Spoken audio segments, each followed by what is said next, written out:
Alléluia, Alléluia. Venez à moi, vous tous qui peinez sous le poids du fardeau, dit le Seigneur, et moi, je vous procurerai le repos. Alléluia.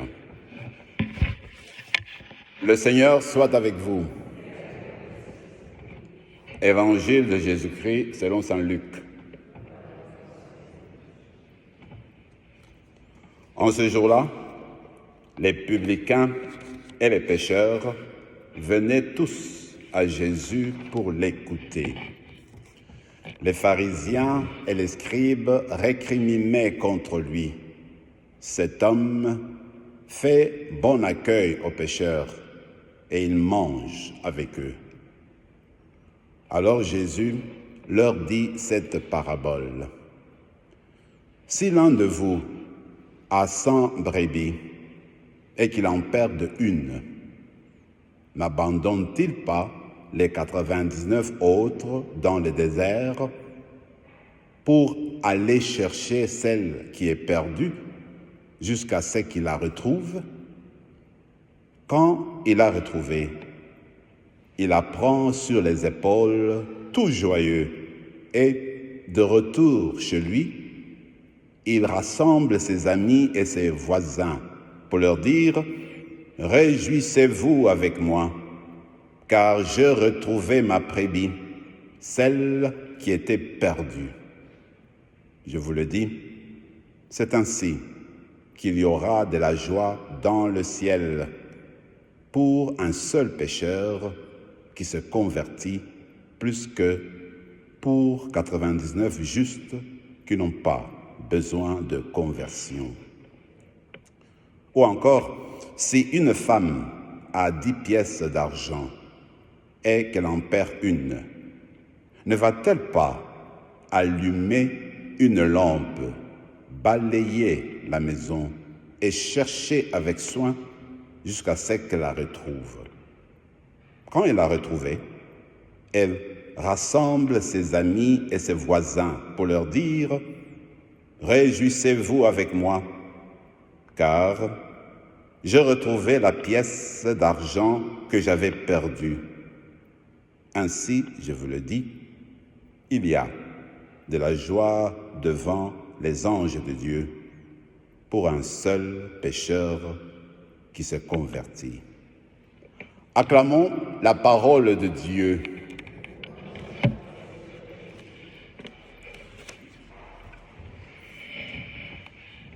Nous avons deux belles paraboles qui reviennent du Seigneur et qui sont très proches. Pour la première, moi je me dis, on peut la comprendre d'une manière très facile. À supposer que vous avez $100 et vous les avez en pièces d'argent, donc 100. Mettons $1 100 fois. Voilà que du coup, tu viens d'en perdre, tu perds une pièce. Il te reste $99. Alors qu'est-ce que tu fais? Tu cherches? Peut-être, en tout cas moi, si je commence à me fatiguer, je dirais, écoute, je perds seulement une seule pièce, je reste 99, je peux toujours acheter assez pas mal de choses. Voyez-vous? Alors, mais regardez ce que Dieu fait. Eh bien, le berger perd 99. Il dit, le 19 là, il reste. Il reste tout le temps. Moi, je vais prendre tout le temps qu'il me faut pour aller retrouver la brebis qui est perdue. Dans le cœur de Dieu, il y a la totalité qui garde dans son cœur, la totalité du salut. Dieu veut que chaque être humain entre dans son ciel, que chaque être humain accueille le salut. C'est ça le souci de Dieu.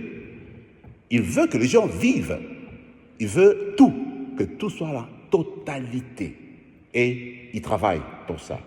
Mais ce qui est époustouflant, c'est de voir que quand un pécheur revient, le Seigneur organise un grand banquet au ciel, parce que, dit le texte, un seul pécheur s'est converti. Regardez, je vous disais au début, les gens regardaient Jésus à l'époque, on savait qu'il était saint, qui disait qu'il venait de Dieu. Mais ses ennemis, les gens qui vivaient avec lui, commençaient à bouder. Comment ça se fait que lui, il dit qu'il est bon, il est saint? Comment ça se fait qu'il est toujours autour des pécheurs, les gens qui ne mènent pas la vie correctement? Il y a quelque chose qui ne fonctionne pas. Il ne vient pas de Dieu. Regardez, si on peut poser la question sur chacune d'entre nous, tel que nous vivons, ça peut arriver qu'on soupçonne pour une personne ou l'autre certaines choses, mais quelle est notre attitude envers ces pécheurs-là?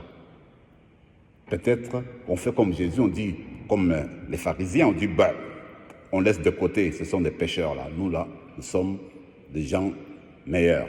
Nous allons prendre notre voie. Peut-être que vous et moi aujourd'hui, nous allons ouvrir davantage notre cœur pour ressembler davantage à Jésus. Parce que quand il nous pardonne, comme il fait maintenant, il nous invite nous aussi à faire de même. C'est la même idée avec la femme qui avait simplement 100 pièces. Elle perd une seule. Qu'est-ce qu'elle fait? Elle fait tout pour retrouver une seule. La pièce qui était venue pour qu'elle ait les 100 pièces. Alors, ce qu'on va faire, dans la même manière, c'est qu'on va demander que le Seigneur nous donne le souci de la totalité. Que toutes les personnes qui se désirent de venir voir Dieu, bien que dans notre prière, que dans notre désir, que nous fassions la même chose que Dieu, qu'on entre dans sa position, dans sa manière de concevoir, qu'on cherche que toute l'humanité arrive au salut. Et qu'en priant aujourd'hui, eh bien, que chacune de nous suive l'exemple de Jésus, s'ouvrir à ce qu'on peut dire les pécheurs, pour justement aller ensemble dans la grâce de Dieu. Alors, l'Eucharistie, c'est cela. L'Eucharistie, quand on va aujourd'hui, vous vous rappelez, avant de manger, quand on nous invite pour manger, pour communier, le Seigneur nous dit, voilà, on dit, Seigneur, je ne suis pas digne de te recevoir. Mais quand même, on va prendre, on va manger. Je ne suis pas digne de te recevoir. Dis seulement une parole et je serai guéri. Mais on va recevoir quand même, parce que le Seigneur est bon pour nous. Il nous reçoit tel que nous sommes, et ce qu'il veut, c'est nous élever, toujours. Et quand nous regardons les pécheurs, si nous pensons qu'ils sont pécheurs, il faut savoir une chose, Dieu le veut, pourquoi? Pour les élever, pas pour les abaisser. Amen.